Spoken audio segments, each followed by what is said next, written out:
How's everyone doing today? It's your boy JJ Domination, and today we're here to recap day one of the 2020 NFL Draft. As of recording this, we are on day three. It'll start in about 4 or 5 hours. As of recording this, rounds 4 through 7. As a Packer fan, I got a lot of stuff to say about our draft, but that'll be its own video. I'm not gonna vent here, but we're going to be talking about round one of this draft. Started off with an LSU player and ended with an LSU player. Should be fun, should be exciting. I'm going to go over every pick. I'll try my best not to be here forever, but when you're going over 32 teams and trying to be descriptive, that happens. So let's go ahead and get started with the Cincinnati Bengals. They obviously took Joe Burrow out of LSU. Smart pick. Get your quarterback for the future, the franchise guy. I asked my friends, my friends actually asked me at the draft party. They were like, who would you compare him to? And I kind of threw out the combination of Matt Ryan and Tony Romo. Matt Ryan throws a really good football. I think it gets slept on because there's this perception that Matt Ryan sucks or something.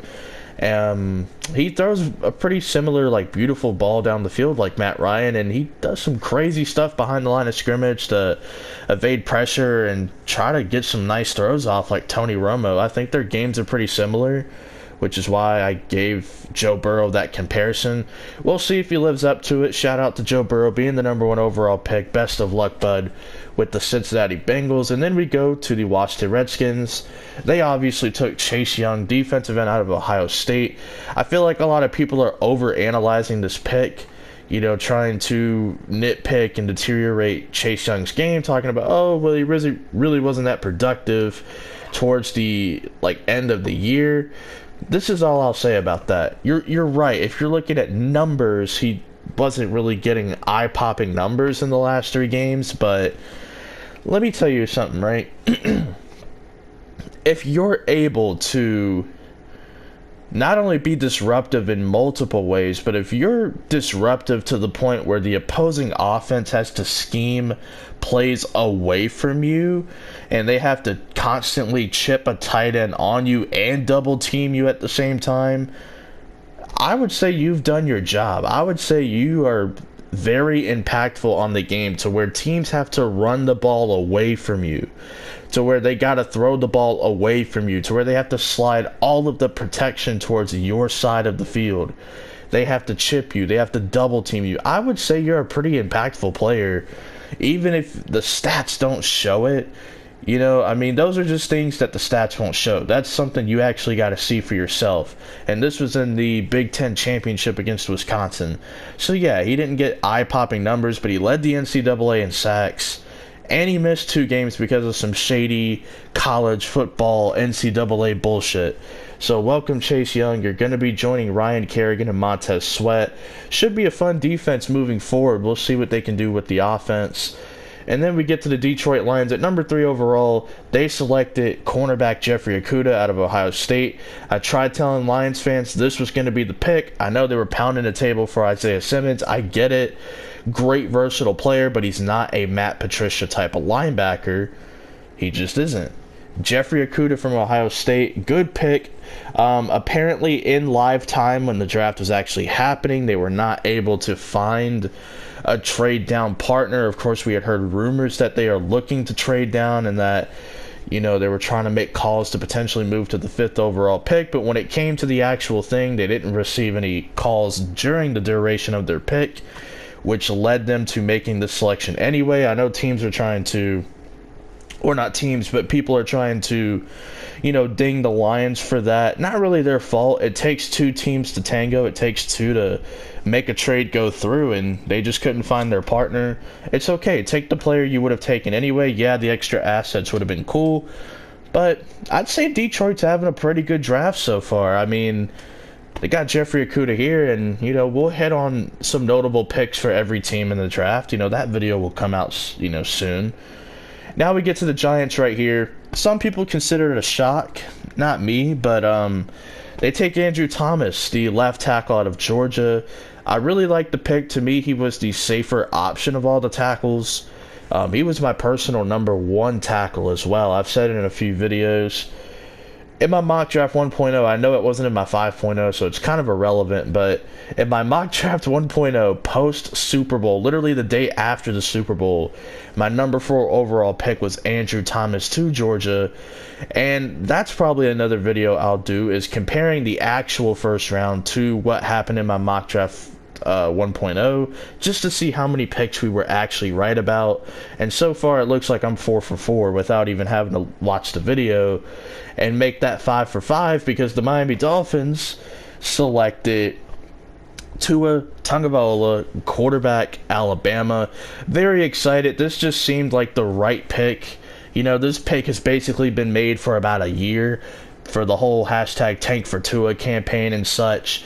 I'm happy for him. I hope he stays healthy. I hope, you know, he's just one of those guys that I'm rooting for. You know, I don't know how good of an NFL career he's going to have. I don't know if he'll hold up or not, but I'm just very excited for him. You know, when you do watch his film, is he a left-handed Drew Brees? Is he a Steve Young? No, not really.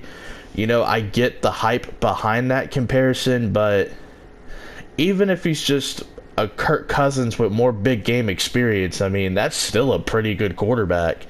I mean, Kirk Cousins was what, like a 3rd or 4th round pick, and you can say what you want, you can talk all the crap you want on Kirk Cousins in primetime games or whatever, but he's carved out a pretty good career for himself. You got to give him that. And even if that's what Tua ends up being, I'm not saying he is, I'm not making comparisons, God no.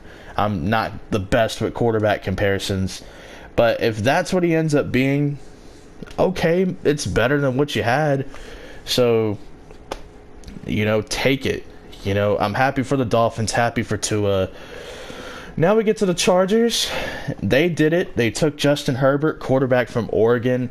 To me, Justin Herbert, similar to the Jordan Love situation that played out in real life, go check out that video if you haven't.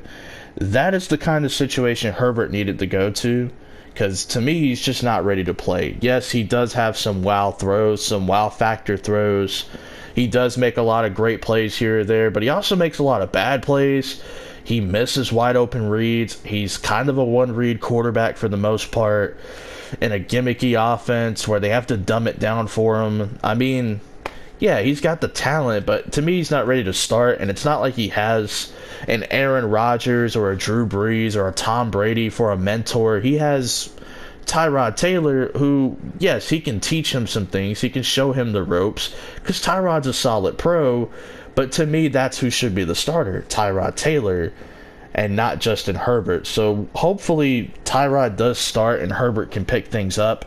He's going to a nice core of players on the offensive side and the defensive side, but if you throw Herbert in there, you're setting him up to fail. Why? Because number one, I don't think he's the most ready to play. And number two, this team is going to have expectations. They're stacked and they're healthy. And you know, every year we put expectations on the Chargers, including me. I'm guilty of it too. We all put expectations on the Chargers. And if Herbert comes in there and stinks it up, not only are we going to hammer the Chargers, but we're going to hammer the Justin Herbert pick. So to me, you got to start Tyrod Taylor. Let this man learn, work on his mechanics, and all that cool stuff. Then we get to the Carolina Panthers, and they go with Derek Brown, defensive lineman out of Auburn. A little surprised. I thought they would go with Isaiah Simmons, but they elect to go with Derek Brown, probably a safer pick. You know, not that Simmons wouldn't have been a safe pick, but it just feels like a very conservative, safe pick for the new regime. Derek Brown's a good player. I have confidence that he'll be pretty solid for this team. He is a beast, a great run stopper, does offer some upside as a pass rusher. You know, I know a lot of people debate it, Derek Brown or Javon Kinlaw. To me, they're 1A, 1B. I don't have a favorite in the race. I think they're both really good players for their individual skill sets. Pretty safe pick from the Panthers, to be honest, but sometimes safe is the best way to go, and that's what they ended up doing. And then at number 8, we got the Arizona Cardinals. They ended up going with Isaiah Simmons, the linebacker slash safety slash do-it-all player out of Clemson. And this was a really good pick for the Cardinals. Did they need another linebacker? No. They have Jordan Hicks. They have Devon Kennard. They have Devondre Campbell, who they just brought in. They have some depth on the roster. But here's the thing. They took the best player available. And in the third round, they stole Josh Jones at offensive tackle, a guy that a lot of people were putting in the late first, early second round conversation. And this man went in the third. So shout out to the Cardinals, man, being patient, trusting the process. But they got Isaiah Simmons. I know Vance Joseph, the defensive coordinator, very happy right now with that selection. And to me, Isaiah Simmons brings you the option and the versatility to not only keep running that attacking 3-4, but you can also switch to a 4-3 because he offers that kind of versatility. He can be a 4-3 weak side off the ball linebacker. He can be a safety. He can be a nickel corner. You can have a matchup on different tight ends and running backs. I think this pick allows you to do a lot of different things, and I got to credit Arizona. Just take the best player there. Yeah, you need offensive linemen, but how many times are you going to have the chance to draft a guy like Isaiah Simmons? I know you did it a few years back with Hassan Reddick, but he was not as good as Isaiah Simmons. Let's just put it like that. Then we go to the Jacksonville Jaguars, and they took C.J. Henderson at corner. You could argue a little too early for him, but with all the buzz he was starting to get from different teams wanting to trade up and get him, I think Jacksonville had to do it. Number one, they just traded Jalen Ramsey and A.J. Boye, and their cornerback core consists of DJ Hayden, Darquez Dennard, and Trey Herndon. Yeah, get a corner in there. Get C.J. Henderson in there, who is a really scrappy zone press corner. Yeah, tackling concerns, whatever. People act like tackling just can't get coached up or something, like you're just going to miss tackles at an alarming rate for your whole life. No, eventually you're going to get good at it. So I don't see the big deal behind it, but shout out to Jacksonville, man. Getting a nice young player for your defense. You got to start building that unit up again and spend some money on offense, I guess. We'll see. Then we go to the Cleveland Browns at number 10, and Cleveland drafted Jedrick Wills, the offensive tackle from Alabama. He has the athleticism and the versatility to play on the left side, so I'm not really concerned with them drafting a right tackle. To me, this was a really good pick for Cleveland. He just gave Baker Mayfield a new set of offensive linemen, Jedrick Wills and Jack Conklin. The interior is pretty solid as well with J.C. Treader, Joel Bitonio. No excuses for Baker. This offensive line is pretty good. The weapons have always been there. You just signed Austin Hooper as well. And in the second round, I'm recording this, of course, on Saturday.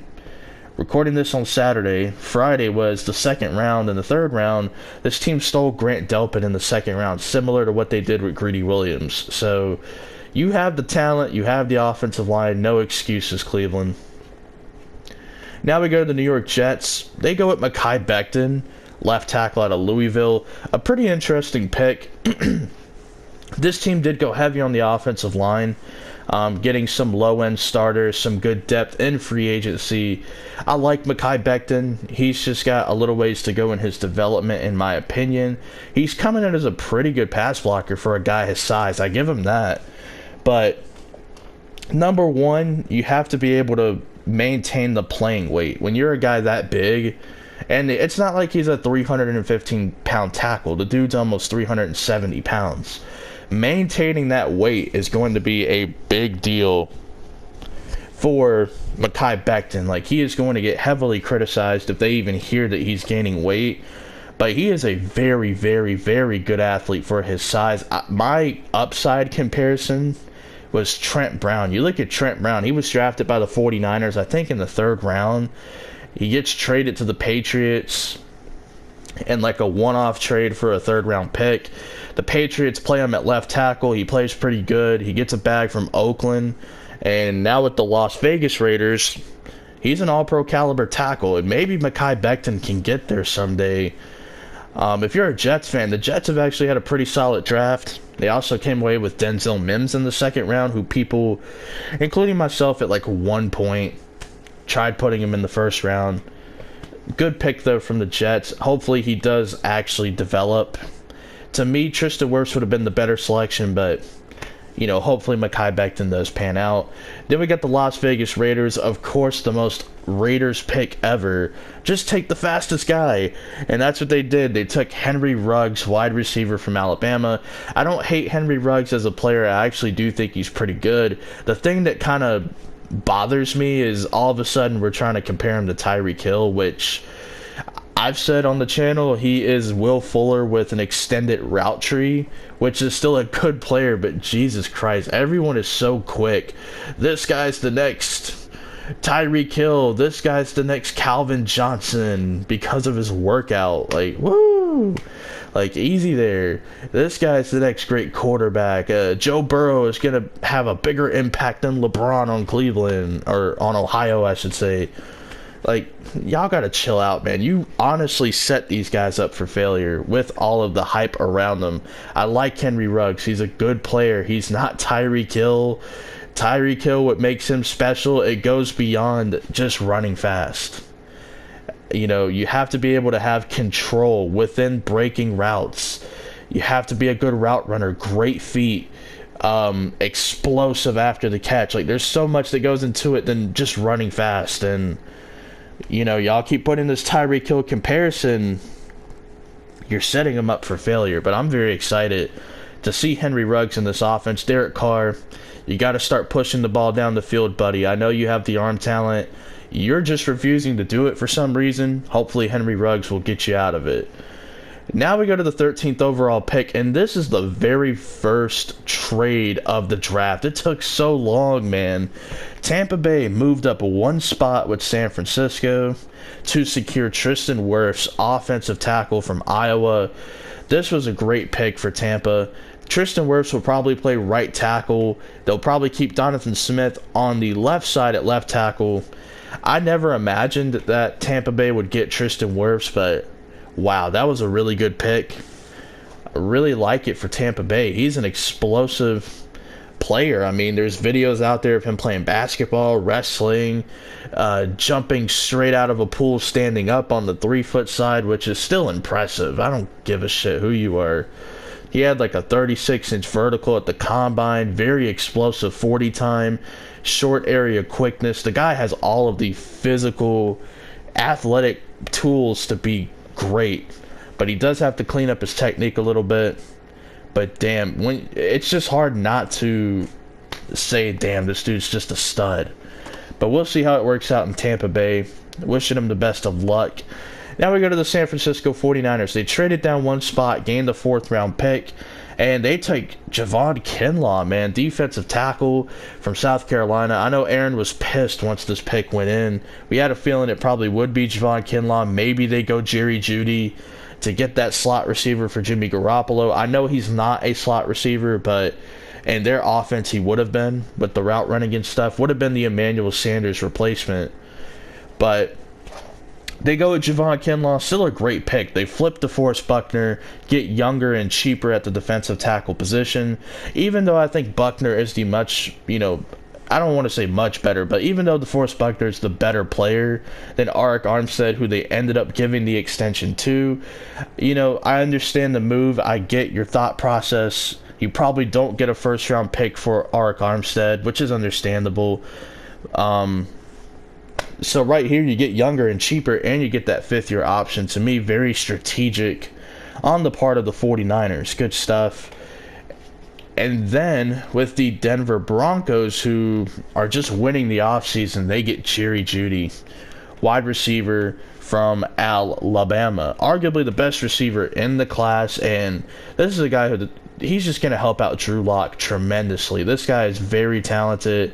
A really good route runner, can work against press coverage, knows how to create separation, not only with hand checking, but with his feet, being able to work the middle of the field pretty well. He has speed to him as well. He ran a low 4.4, so it's not like he, like, for example, my guy Devontae Adams ran like a 4.56. Not that it's that big of a difference, but Jerry Jeudy is a faster player, straight line and on the field. This was a home run pick for Denver. There were rumors that they could trade up to get Jerry Jeudy. They stay pat and they get him. That's what makes it even better to me. Great pick from Denver. And then we got the Atlanta Falcons. This is really the first kind of out there pick. Not that A.J. Terrell's a bad player, just didn't expect him to go as early as 16 to the Falcons. But the Falcons get A.J. Terrell, cornerback from Clemson, basically their Robert Alford replacement. This guy is super handsy at the line of scrimmage, good press corner, uses his hands a lot, he plays with a swagger and a toughness. I like A.J. Terrell. I just thought if the Falcons really wanted him that badly, they could have traded back. Maybe they were afraid the Las Vegas Raiders would take him, so they just went with him anyway. But, it's a good pick. Maybe a little too early. I don't want to really criticize it. If that's your guy at corner, everyone's cornerback board is different, so I get it. If that's your guy, you take him. You can't really knock them for that. Because we did it with the Daniel Jones pick, and he ended up being, pretty rock solid for the Giants. So hopefully that young core of A.J. Terrell, my guy who actually met Isaiah Oliver, that being, and Kendall Sheffield, hopefully that young trio can be something there in Atlanta, rooting for him. Then we got the Dallas Cowboys, who they got the biggest steal in the draft, in my opinion. CeeDee Lamb, wide receiver from Oklahoma. I know a lot of Cowboys fans were probably hoping they'd go with a defensive back, maybe even an edge rusher, but this was the best possible pick they could have made. They got the best player available. And what makes this so ironic, okay, Mike McCarthy, former head coach of the Packers, now with the Cowboys, what makes this all so ironic, when Aaron Rodgers was the quarterback, they never drafted a first-round receiver. Never. In the entire duration of his career.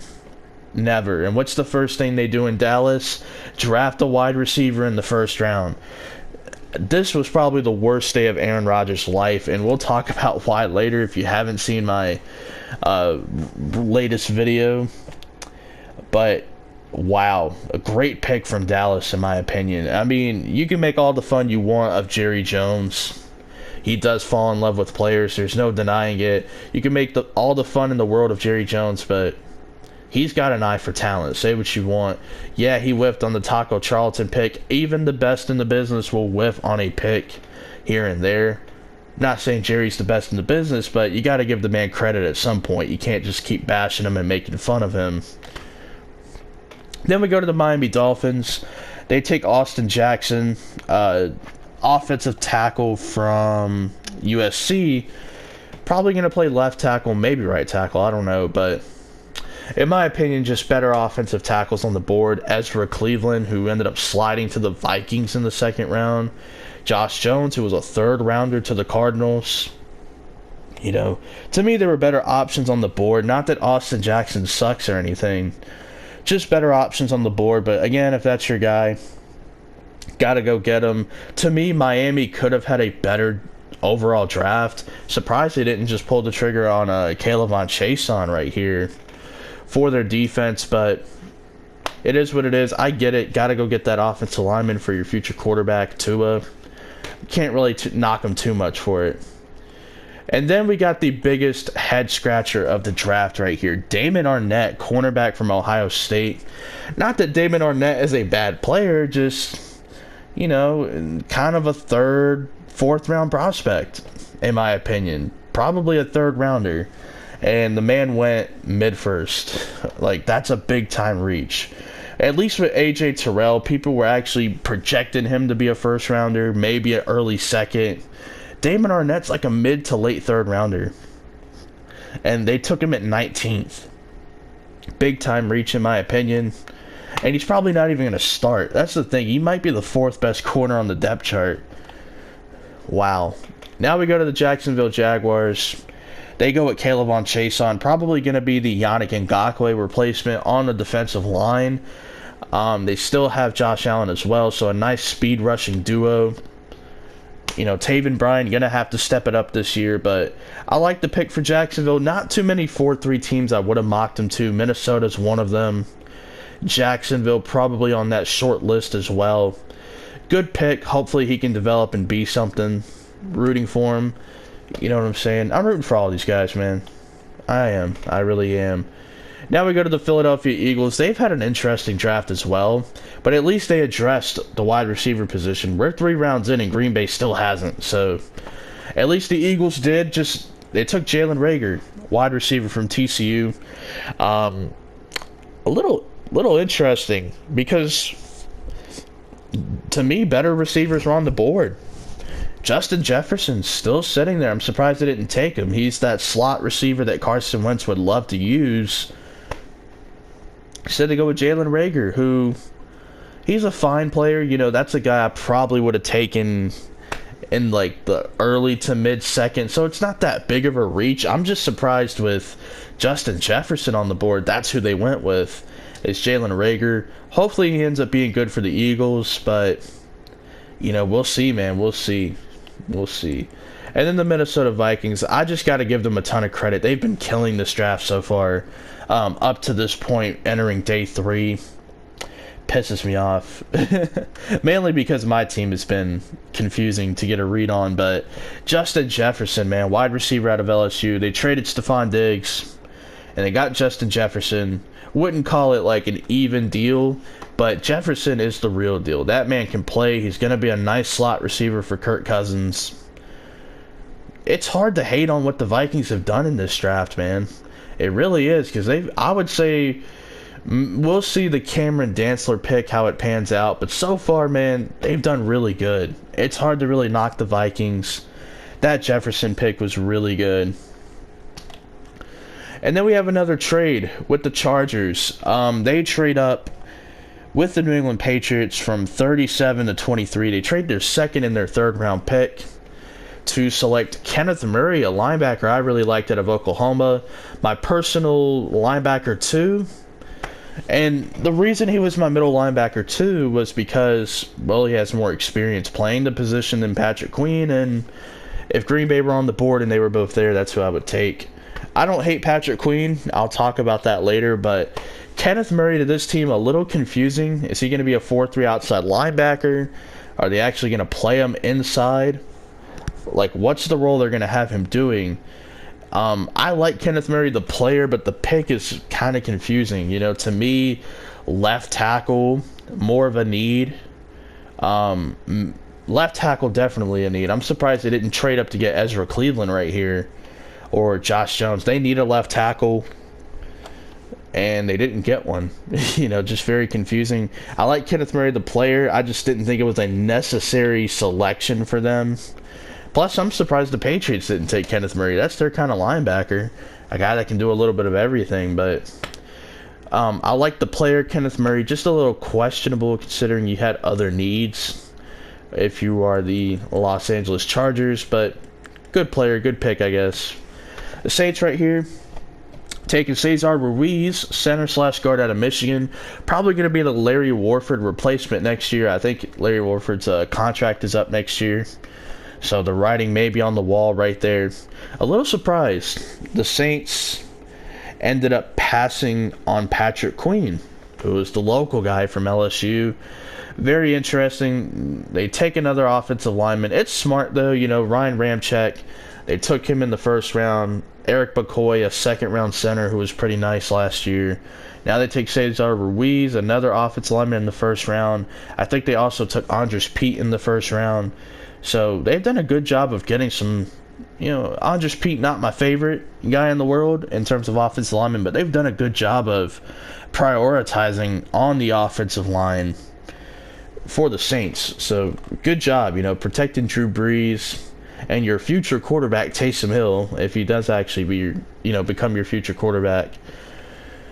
But we'll see. And now, the San Francisco 49ers back on the clock. They traded up with Minnesota 6 spots, traded their 4th round pick that they had just got to make this selection right here of wide receiver Brandon Ayuk out of Arizona State. I had Brandon Ayuk as like an early 2nd round pick, so I'm not really tripping. It's a late round. Go get your guy. And he is a pretty good fit with this 49ers offense. He can play some slot receiver at times, has that kick return ability as well. Good run after catch. That's what this offense prioritizes on. He's got a freakish wingspan as well. He's like 2 or 3 inches shorter than N'Keal Harry, but his wingspan is only like an inch off from a big guy like N'Keal Harry. So he's got a freakish build to him, which will be pretty unique in this offense. Brandon Ayuk, man, I got to give him credit. It's a really good pick right there. In terms of like their scheme and what they're going to ask this guy to do, I think that was the right choice. Then we go to my Green Bay Packers. I already made a video on this. I will explain it briefly, though. We traded up 4 spots with the Miami Dolphins to select quarterback Jordan Love out of Utah State. Very interesting pick. It's been the talk of the entire draft as well. I'm hoping the media will lay off of us and talk about Jalen Hurts going to the Eagles in the second round. Just leave us alone, man. But the Jordan Love pick, yeah, you could argue they probably should have went in a different direction. Maybe go with a corner. Maybe even take Patrick Queen, even though I don't think he was the greatest scheme fit for Green Bay. Still, I mean, the talent's there. Maybe you can develop him to be your future guy. But they go with Jordan Love. They go the quarterback route, similar to what they did 15 years ago with, Aaron Rodgers, Brett Favre. It's not necessarily the same situation. Nobody had Jordan Love as the #1 overall pick, but they did have him as a first-round talent, and they did have him as a first-round pick. We decided to take him. Gutekunst's very high on him. He does have that upside. He does have that potential for sure. I've seen his tape at Utah State over and over. I know this past season was pretty bad, in terms of his stats, but very hard to pass up on that kind of upside. He's entering an ideal situation, can sit and learn behind one of the greats. Similar to what Aaron Rodgers had, even though Brett Favre wasn't abrasive and didn't wrap his arm around him. Aaron Rodgers still got to sit back, learn, pick the brain of Brett Favre, and Matt LaFleur, a former quarterback coach. Brian Gutekunst, I think, used to work on the scouting department at one point. And Aaron Rodgers, he knows what it feels like. He's been on the opposite end of that spectrum. So hopefully Rodgers will be more embracive of what's going on. Obviously Rodgers is going to be the guy for at least 2 more seasons. He's got like 4 years left on his deal, but in year 3 you can get out of it. But a very intriguing pick. I have not liked the rest of the draft from Green Bay, but this is a pick that I can kind of justify, and I can kind of understand what you're doing here. It's very similar to what you did 15 years ago. And when I look at Jordan Love, my kind of hybrid comparison was Josh Allen and Carson Wentz. He has all the physical tools that you look for in today's NFL quarterback. He's not too tall, not miniature, not that I really care about that, but he's like 6'3". He's got a similar profile to all the quarterbacks we've had with Favre and Rodgers. He's like around 6'2", 6'3". I think he's 6'3", closer to 6'4". Big hands, and he's got an arm on him. He does, man. I've watched him throw some effortless 40-yard bombs down the field to no-name players at his school. I'm excited about this pick. I'm optimistic, but it just doesn't help us now. It's not a now pick. It's not a move that is going to help the team win against San Francisco. If anything, San Francisco just opened up the gap even more. This isn't a move that helps us now, but 15 years ago, fans were saying the same thing. And Brian Gutekunst was a part of that staff when they did the same thing with Aaron Rodgers and Brett Favre. So maybe this is him just seeing that potential to do it again, and he fell in love with the quarterback and he took him. And even in his interviews, he was saying, hey, Jordan Love was the highest player on my board out of everyone left. So I did it according to my board. Well, at Gutekunst, I'm going to be honest, 2nd and 3rd round picks, your board sucks. That's just my opinion. Now we get to the Seattle Seahawks. Speaking of boards that suck, they took listen, I joke every year about this. This is literally a joke. Every year I say, which 3rd round player is this team going to reach on in the 1st? And they did it again. Jordan Brooks, linebacker out of Texas Tech. Now, he was garnering some 1st round buzz this week. I just did not expect to actually see it. I thought it was one of those smoke screen type things. But nah, Seattle actually took him. He's a really good run defender. He can develop in coverage because he's a good athlete. He'll probably be the heir apparent to KJ Wright, who has a year left on his contract. It's not the worst pick in the world. I just thought for sure they'd take Patrick Queen, but they go with Jordan Brooks. We'll see how that goes. But the team that reaps the benefits of having Patrick Queen is the Baltimore Ravens, because that's who they selected at 28th overall. They took Patrick Queen. Now, I don't like Patrick Queen on 3-4 teams, but, you know, there's always an exception to the rule, and here's one of them. I think with Baltimore, who have done a good job developing players, they could probably clone this guy to be their C.J. Mosley replacement. Now, the thing about Patrick Queen, he does not have the experience that a lot of the top linebacker prospects have. He's been a linebacker for 2 years, and he really broke out this year. You know, so he does need some development. He does need a little bit of coaching, but he can play. He's a great athlete. He can sniff out the run. He's athletic enough to play in coverage, make some plays. If Baltimore can just put it into him and coach it out of him, he's going to be a really good linebacker for this team. To me, while he was the third linebacker for me, he could walk away being better than Kenneth Murray because of the situation he's in. He's in a much better situation than Kenneth Murray. Or not a much better, but he's in a better, like, growing phase than Kenneth Murray, you know, so he could be better, for sure. I like the pick from Baltimore. Of course, they've been kicking ass this entire draft process. Gotta give it to them. The Tennessee Titans, they go with Isaiah Wilson, tackle/guard out of Georgia. To me, I'd play him at right tackle or right guard, one of those two positions, but you have Dennis Kelly, who you re-signed as your right tackle, so maybe you kick him inside the guard. To me, he looks more like a guard when I see him play. He's not the most comfortable guy in the world at tackle. He's like 6'6", 350 pounds. It's a good guard right there. It's a good guard size. We'll see if that's the position he plays. And then we go back to the Miami Dolphins, who of course traded down with the Packers. They go with cornerback Noah Igbenogany from Auburn. He was one of those guys who was recruited as a wide receiver, had to switch to corner to get playing time and make this team. At Auburn, that's like a big thing. You know, a lot of wide receivers do switch over to corner so they can play. And that's what Noah Igbenogany had to do when he first got there a few years ago. I think he's going to be this team's slot corner because they have Byron Jones and Xavier Howard. But why would you draft a slot corner at 30th overall? You know, and this is what I'm talking about. Not that this is a bad player. It's just a little bit of a head-scratching pick.